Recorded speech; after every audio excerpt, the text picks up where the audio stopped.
السلام علیکم ورحمۃ اللہ وبرکاتہ۔ آج اس ویڈیو میں بہت ہی زبردست اور بہت خوبصورت ویڈیو جو بہت سارے لوگ اس چیز کو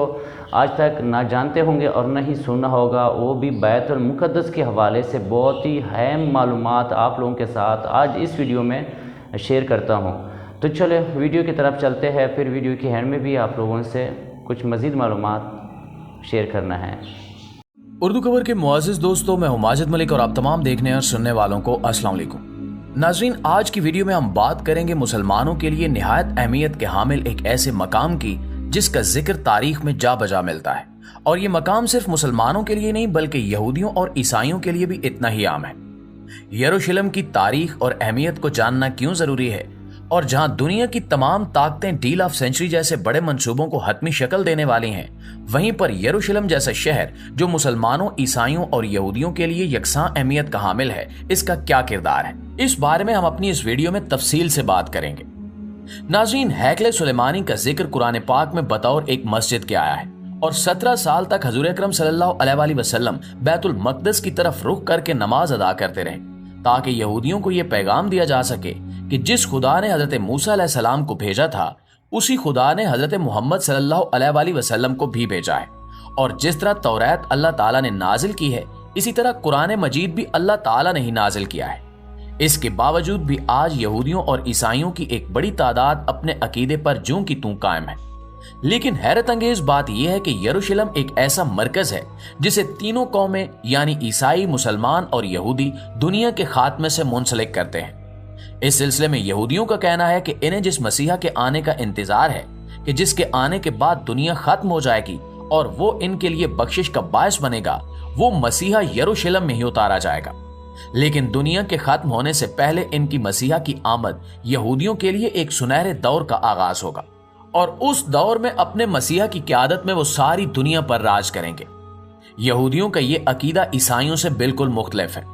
ان کا ایمان یہ کہتا ہے کہ حضرت عیسیٰ علیہ السلام جب واپس آئیں گے تو یہ یروشلم ہی وہ جگہ ہوگی جہاں وہ اتارے جائیں گے، اور اپنی آمد کے بعد وہ عیسائیوں کے تمام عقیدوں یعنی تثلیث اور صلیب کی تصدیق کریں گے۔ وہ عیسائیوں کے لیے بخشش کا باعث بنیں گے، اور ان کی آمد کے بعد یہ دنیا باقاعدہ ختم ہو جائے گی۔ جبکہ مسلمانوں کا ایمان یہ کہتا ہے کہ یروشلم مسلمانوں کے لیے ایک مرکزی حیثیت رکھتا ہے، جہاں مسلمانوں کا قبلہ اول موجود ہے، اور اس شہر کا مقدر لوح میں محفوظ ہو چکا ہے، جو کہ یہی ہے کہ یہ شہر دنیا میں مسلمانوں کے لیے دین اسلام کے مرکز کے طور پر قائم ہے۔ یہی وہ جگہ ہے جہاں تصدیق ہوگی کہ مسلمان ہمیشہ سے ایک سچے دین کے پیروکار ہیں اور نبی آخر الزماں پر یقین رکھتے ہیں، چنانچہ ان کے حق پر ہونے کی تصدیق کی جائے گی۔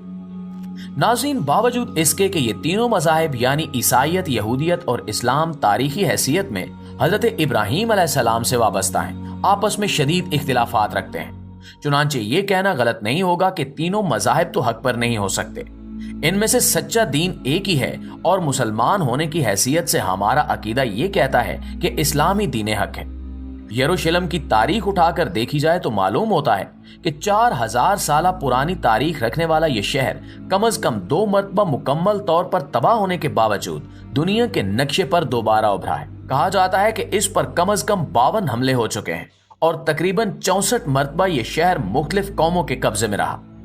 جبل یہودا کے پہاڑوں سے گھرا ہوا یہ شہر یہودیوں کے لیے قریباً 4000 سالوں سے، عیسائیوں کے لیے 2000 سالوں سے اور مسلمانوں کے لیے 1400 سالوں سے ایک مقدس مقام کی حیثیت رکھتا ہے۔ 64% یہودی، 32% مسلمان اور 2% عیسائی یہاں رہائش پذیر ہیں۔ مسلمانوں کے لیے یروشلم کی اہمیت اس وقت اور بڑھ جاتی ہے جب ہم دیکھتے ہیں کہ حضرت ابراہیم علیہ السلام، جنہیں ابو الانبیاء کہا جاتا ہے، نے نمرود کی آگ سے بچنے کے بعد اذن خداوندی کے تحت عراق سے اپنے بھتیجے حضرت لوط علیہ السلام کے ساتھ اس ارض مقدس کی طرف ہجرت کی تھی، اور اللہ کے حکم سے انہیں اس شہر میں رہنے کا کہا گیا تھا، اور اللہ تعالیٰ نے زمین کے اس مقدس ٹکڑے کو اپنے نبی کے لیے چننے کے بعد یہ طے فرما دیا تھا کہ حضرت ابراہیم علیہ السلام کا دین وہیں رہے گا۔ چنانچہ ہم مسلمان اپنے اس عقیدے پر ایمان رکھتے ہیں کہ جب اللہ تعالیٰ نے یہ طے کر دیا تھا کہ دنیا کے خاتمے تک حضرت ابراہیم کا دین، دین حق جو اب دین اسلام کی صورت میں موجود ہے، وہ اسی ارض مقدس میں ہی رہے گا، تو یہ کیسے ہو سکتا ہے کہ اس ارض پاک پر آخری وقت میں دیگر مذاہب رہ سکیں، کیونکہ فتح دین حق کی ہی ہوگی۔